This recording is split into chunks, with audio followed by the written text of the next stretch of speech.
Well, folks, it's me again. Today I'm going to be reacting to High School Horror. And yes, it is Fallout New Vegas. So I hope you enjoyed the video. Leave a like, comment below, subscribe to my channel. And yes, it's going to be a third video, so deal the fuck with it. Let's get started. I am an Instagram boyfriend. I don't care about InstaChat or Slapchat, what our fucking hipsters do these days.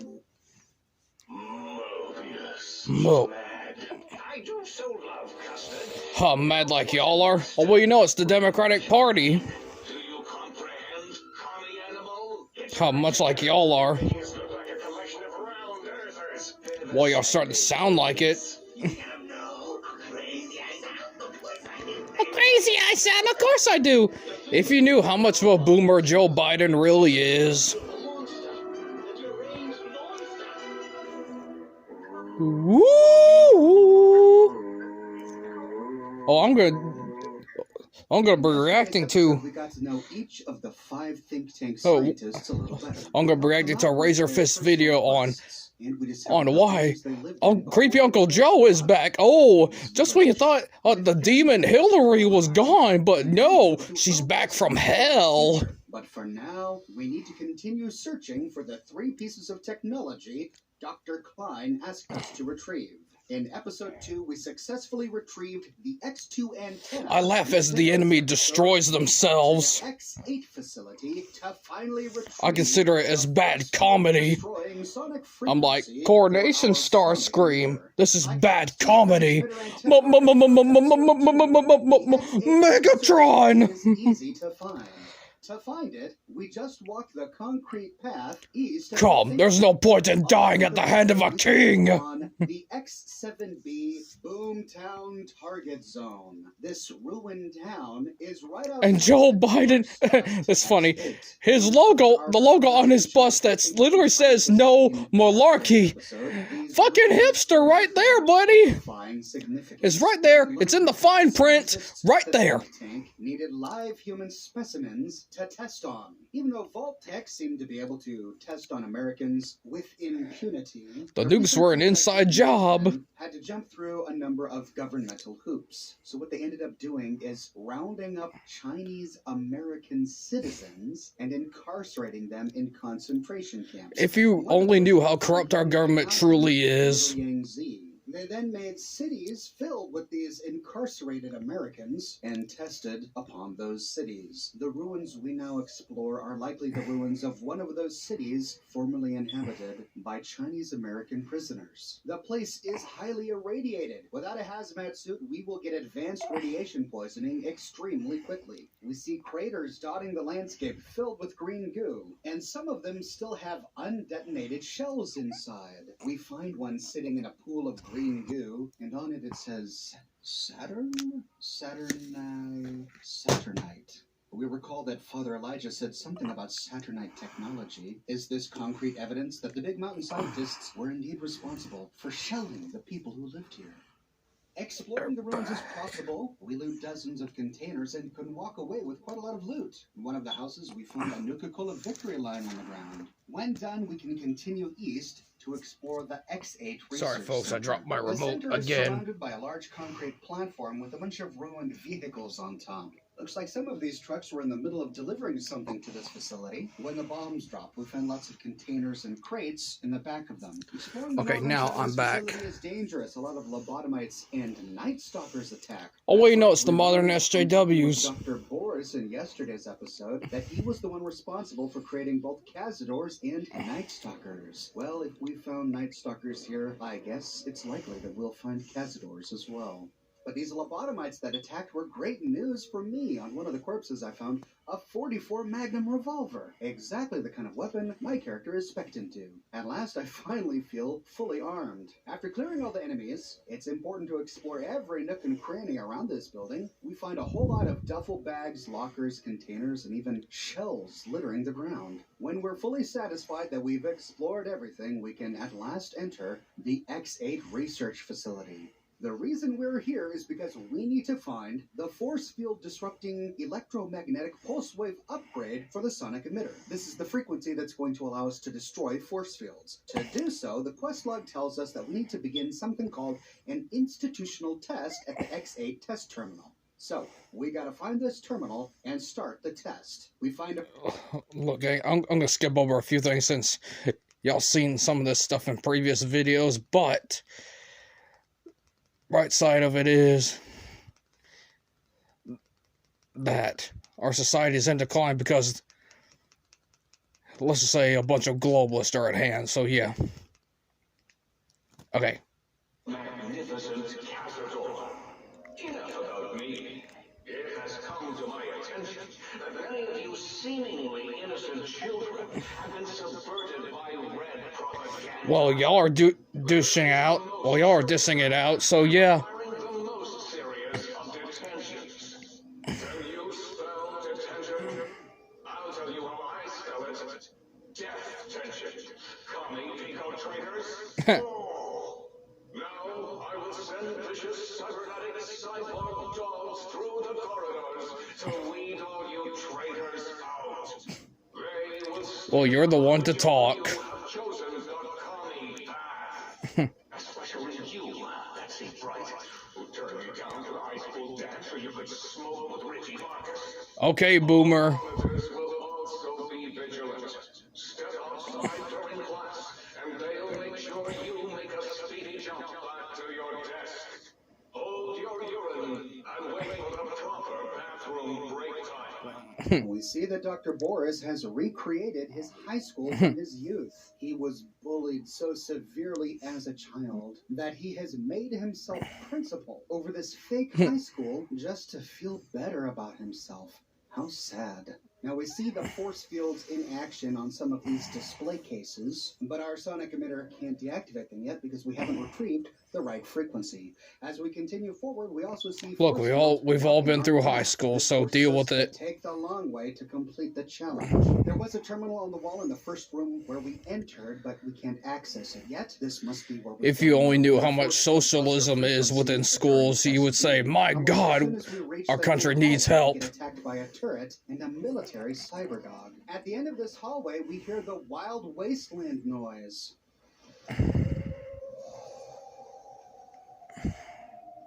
At first, I didn't get what this was for. I had to look it up, but it's for the word Wolverines spelled out on the wall. This is a reference to the 1984 movie Red Dawn, where, in an alternative timeline similar to the Fallout worlds, the Soviet Union invaded and occupied America. In the movie, a group of American high school students resisted the Soviets using guerrilla warfare, and they called themselves the Wolverines, after their high school mascot.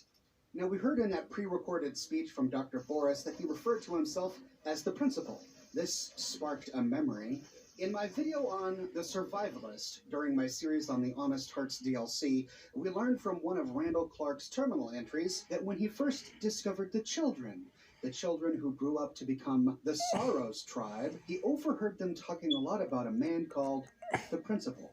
And that's all the information he gives us. Randall Clark never learned any more about who this principal was, and the children who grew up to become the Saros eventually forgot all about the principal.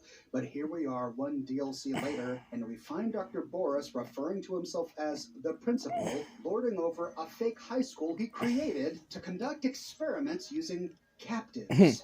It may be that the children whom Randall Clark discovered in Zion Canyon were escaped test subjects from the Big Empty. My bet is that after the bombs dropped, after the Great Static, as the think tank scientists describe it, there was chaos at Big Mountain. Security was down, they hadn't established everything yet, and this allowed some of the Chinese-American captives to escape. What if there were a group of Chinese-American prisoners going through this high school test the day the bombs dropped? Everyone became distracted, and this gave them the opportunity to sneak away. They managed to find their way to Zion Canyon to start a brand new life, but in the back of their mind, they were continually terrified by memories of none other than the principal who tormented them inside a high school he created to satisfy his bullied childhood self, Dr. Boris. The first terminal we need to activate Typical boomer. to complete this quest is inside what appears to be a science classroom. Here we find the X8 Institutional Test Terminal, and we can retrieve the student records. The first is the records of Richie Marcus. These are his midterm grades, and in the terminal he is nicknamed Richie Ball Lover Marcus. F- in English, F- in math, F- in science, and an F- That in guy must history. really be a Dr. dumbass. Boris really had it in for his bully Richie Marcus, inventing a report card of F- minuses just to shame him. Oh, what a delirious fantasy. Despite this being a test high school, there's still a lot of loot to be found here. Lots of containers, plenty of bottle caps, and lots of scrap. Now we can activate a nearby wall-mounted monitor to take control of the turret, but I had already destroyed it. We find another section blocked off by a force field. Hopefully later on we'll be able to loot these. Heading out this door brings us right back where we started. Looks like we've gone in a big loop. So heading back in, we go down the hallway until we reach the library. You are in the library.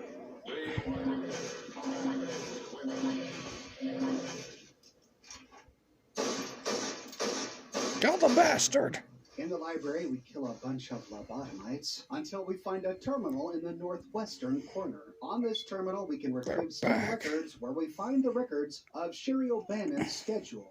Ballet, Tuesday and Thursday, 4:30 to 6:30. Pep Squad, Wednesday, 4:15 to 5:15. Tutoring Center Volunteer, Monday, 4:15 to 6 o'clock.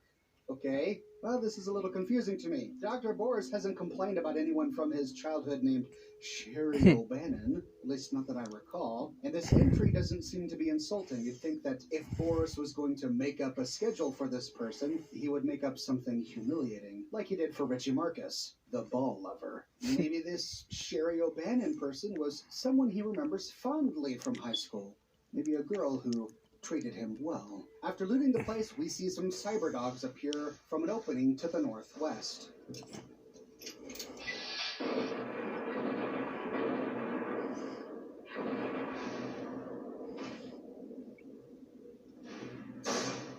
When done, we can go down the northwest hallway, and we see a bunch of interesting posters on the wall. A is for America.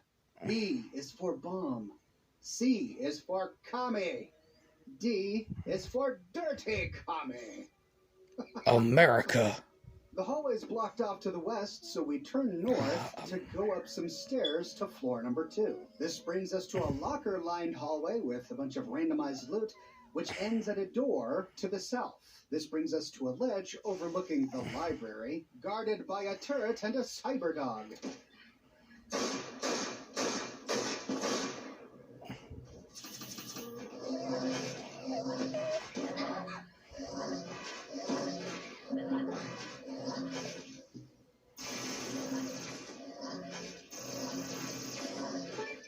Once the turret is destroyed, we see a turret control terminal to the southwest that we missed. Well, too late now, the turret's gone. And we see a large force field creating a floor above the library, which is interesting. We may be able to use this to our advantage in the future. On the eastern side of this hallway, we find an average locked door. This just leads us to a supply closet where we can walk away with a lot of purified water, stim packs, and other chems. To continue forward, we open the big double doors on the southern side of this platform.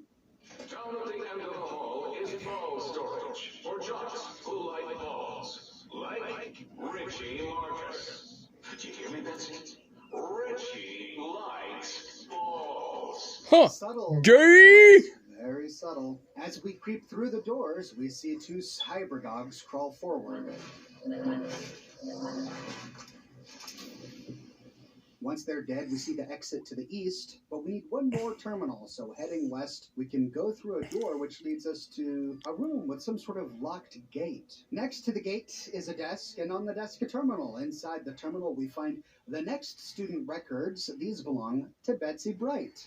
Betsy Bright's disciplinary record: unexcused absences, 7. Disruptive behavior, 3. Smoking on school property, 11. Oh, how shameful.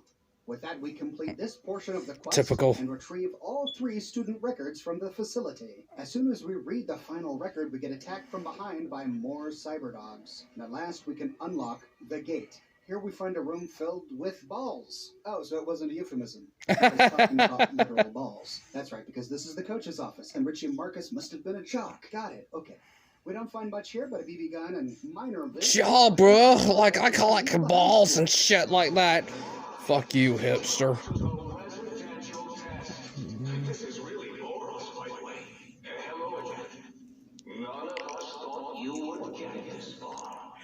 Oh, so that wasn't a recording of Boris. Okay, so they're watching me go through this. Our quest log updates with 2 more tasks. We need to initiate the residential Cyberdog Guard test and begin the advanced institutional test. But we arrived in some sort of research lab. We see a hologram of what looks like the K9000 gun in the middle of the room. Well, this is exciting. My K9000 broke earlier. I was an idiot and I forgot to get weapon repair kits, and so I allowed it to break. And I didn't have enough money to repair it. Hopefully we'll be able to walk away with another one. Looting the nearby containers, we find a whole lot of ammunition. 357 Magnum rounds, which is great because that's what the K9000 uses. And then in the southeastern corner, we find the X8 Observatory Terminal. Here we find 3 entries. The first, X12 Request for Assistance. We've had a small issue with one of our Y-17 trauma harnesses. Sadly, a member of the X12 research team choked on a buffalo gourd seed and died while working with it last night. Oh my gosh. For some reason, his Y-17 trauma harness will not shut down. In fact, it has begun malfunctioning and causing the late Mr. Harris to attack other employees. Do you have any prototypes you could lend us as a means to stop it? Oh, these Y-17 harnesses must be Big Mountain technology that can reanimate the dead. Adam from X8 responds by saying, Walking "Assistant skeletons." I'm sending over the K9000 Cyberdog gun. It should do the trick. Let me know if you have any operational questions." In the final note, we see K9000 Cyberdog gun sealed in X12. We've had another unfortunate occurrence. While attempting to destroy Mr. Harris's trauma harness, the disaster control team member carrying the gun slipped and fell, dropping the weapon. Unarmed, the team had to flee and seal off the lab. Unfortunately, your K9000 Cyberdog gun prototype was sealed inside X12. Well, this is great news. We can get a new version of the K9000 by heading on over to X12. But it seems likely that we'll run into more of those Y-17 walking harnesses. We'll have to be sure that we're prepared. We go through a northern door to leave, and as we do, we see a room filled with 5 cyberdogs playing poker around a table. On the wall, we see a chalkboard with a Vault girl petting one of the dogs and the words, "Sit, Stay, Kill," written above. This is a reference to a famous series of paintings called Dogs Playing Poker. The very Classic first painting. Dogs Playing Poker painting was created by Cassius Marcellus Coleridge in 1910. He was commissioned by the Brown and Bigelow Cigar Company to create this painting to advertise their cigars. These paintings have since become famous around the world and in America, and this is a clue to the final reference, Sit, Stay, Kill. Like the dogs playing poker, there's another famous piece of wall art people like to hang in their homes, which simply has the words, "Live, Laugh, Love." We find these for sale in department stores even today. I think the developers were mocking this with their own version of the Live, Love, Laugh, only this time, Sit, Stay, Kill. Anyway, as we continue forward, we hear Dr. Klein over the PA system. The residential test was about shut down for some reason. We come upon a Protectron, and after destroying him, we hear Dr. Boris respond to Dr. Klein. Oh, yes, my pet, Gabe. I'd forgotten about the old boy and the countless experiments I'd done on him back at Higgs. Gabe, you're about to have your favorite treat, a visitor. Guy's a psychopath. Don't eat the visitor, boy. Don't, please. So this residential test was shut down because of Gabe? Are we about to meet Gabe? As we round the corner, we can get rid of another Protectron. And peering out the window, we see that we're going through some sort of elevated pod above the high Hear school. them This was likely an calling observational you pod. and me. Gabe would bark and snarl and bite whenever anyone came to visit. That's why I replaced his legs with small Oh, wait, no, it's Joe Biden. Psycho-laced dog chow, that's right. In yesterday's episode, we learned that Dr. Boris continued to feed his dog Gabe Chems. If Gabe is still alive after all of these years, well, God knows what kind of mood he's in. Now, we have 2 paths before us, both of which are labeled exit. We can turn west, or we can go north. Heading north first, we see a door that presumably leads out. So turning around and going west, we find ourselves in a large workshop room. There's a workbench against a wall, lots of cabinets and shelves filled with scrap. And we see 2 paths, one to residential observation and the other to the kennel. Going down the path to recreational observation, we can kill another lobotomite, And then we pass by an observational window where Dr. Boris expresses his regret. Gabe, I am sorry I put your brain in a bowl, boy. Oh, who's a good Sorry, it's too little too late for that. After clearing the pod of even more lobotomites, we arrive at a room overlooking a house or multiple houses inside some sort of cave. There are plenty of containers to loot here, and on one of the tables we find the X8 Observatory Terminal. Inside, 4 entries. The first, shipping department, unusual shipment. Dr. Richardson, we've just received the latest shipment of dogs for the Cyberdog experiment process. Oh my But, God, this guy needs to be well, stopped or frankly, I put think our down. suppliers screwed us. The animals must be basically feral. Oh, we know And it's every modern time we drug get dealing. close to the shipping kennels, they let out with the most god-awful hissing sound. And, well, rattling is the only way I can describe it. And this is how the Globals make SJWs, everybody. Send them back. Looks like someone was shipped some of Dr. Boris's Night Stalkers. And the next one, shipping department, please advise. So, at Dr. Richardson's request, we opened one of those kennels from our latest shipment. The dog inside, and I use that term very loosely, appeared to be suffering from a truly horrendous case of mange. And upon being released, it immediately attacked, killed, and attempted to swallow whole Specialist Akers. Luckily, the situation has, for now at least, contained itself, as Specialist Akers was a very large man, and the creature has choked to death. And this is how you make a fat lesbian. Shipment, please advise. So we found the Night Stalker weakness. Very large people. In the third one, shipping department in lockdown. In light of the large number of fatalities due to the latest shipment of experimental test subjects, the shipping department is going into lockdown. I give you my personal assurance that as soon as this plague of monsters has been dealt with, I will work overtime to get your deliveries to you in a timely and efficient manner. As I am currently the only surviving member of the shipping department, however, there may still be some delays. Until then, Dr. Callis in X13 has the pass card for the area. Skippy, sole survivor. Well, it's a tragic story for the poor shipping department, but we learn an important thing, that the key to the kennels is in X13. In the final note regarding shipping department lockdown, in our last supervisor meeting we discussed the possible benefits of the small shipping accident. We are considering studying the unexpected specimen's behavior by releasing them into our test area before removing them from the X8 facility. The shipping department will remain in lockdown until a decision has been reached. Dr. Adam Figgis, MD, PhD, DVM, DDM, DD, test supervisor.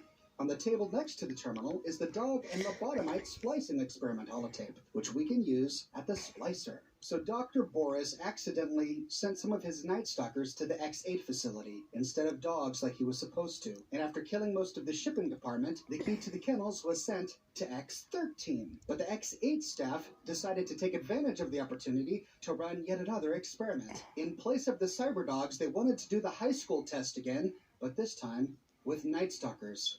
Those poor prisoners.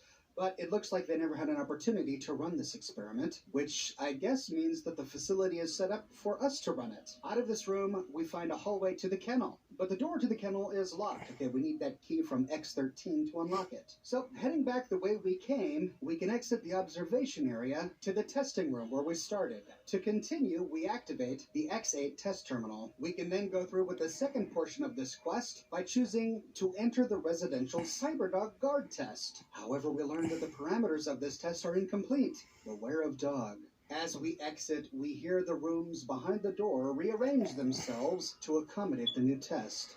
And going through the same door we used to access the high school, we appear in that cave with the houses. Now, let the intruder have the sonic emitter schematics. Blind watcher, all right, boy? Let the intruder take it up wherever you buried it. We see Gabe walking around in the darkness, and he is huge. Thankfully, we were crouched when we entered, so he doesn't see us yet, which allows us to get off some sneak criticals.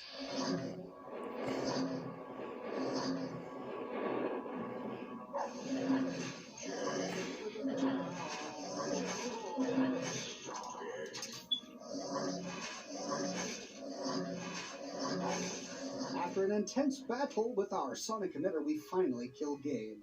Gabe! No! His Cyberdog atomic core! It's active! That means an exceedingly imprecise countdown to critical failure in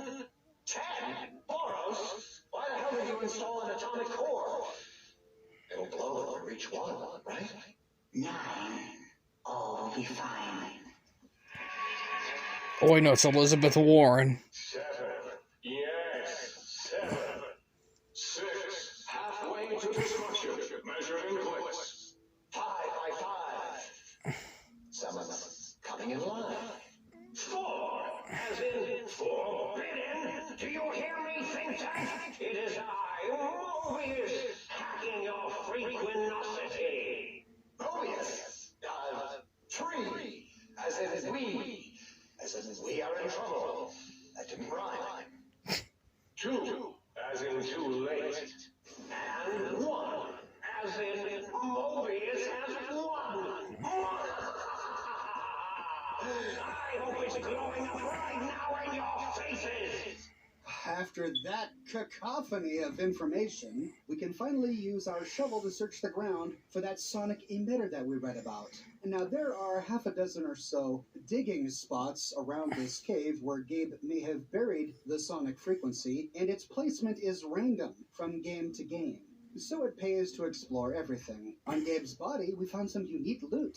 A laser rifle called LAER. This stands for Laser Assisted Electrical Rifle. It's a pretty powerful laser weapon, dealing 65 damage for a total of 165 fuck yeah. DPS. Oh, give daddy the gun. Give me that gun. Versions later on. The other unique item we looted is called a Valence Radi Accentuator, presumably made from the same material used to create force fields. It fills the eyeglass slot, which means we can use it with some hats. It has 3DT, grants us 1 endurance, and has a unique effect that regenerates our health. However, not by very much. It regenerates 1 HP every 5 in-game minutes. So it only 5 regenerates minutes, 12 okay. HP every 1 in-game hour. It's pretty cool looking, appearing like some sort of blue halo around the courier's head. After completely exploring this cave and digging all of the hidden spots, we at last find the audio sample. This, like the other sonic mirror frequencies, has bonuses against robots and autos, but its unique effect is the knockback effect. It does 55 damage for 56.9 DPS. See what I did there? And a chance to knock back an enemy on a successful critical hit. It also has a unique looking dial, dark red, with a yellow wave going through it. This is not the frequency we need to tear down force fields. This is just another additional frequency we can use to help out in combat. As soon as we loot the frequency, Pew, pew, pew, pew. Get every man you can on that ring. Take it from the humans. Prove to me you're still worth your price. we gain the achievement Spinal Tapped, and Dr. Mobius sends his Robo-Scorpions at us. As we leave, we see that Robo-Scorpions have infested all of X8.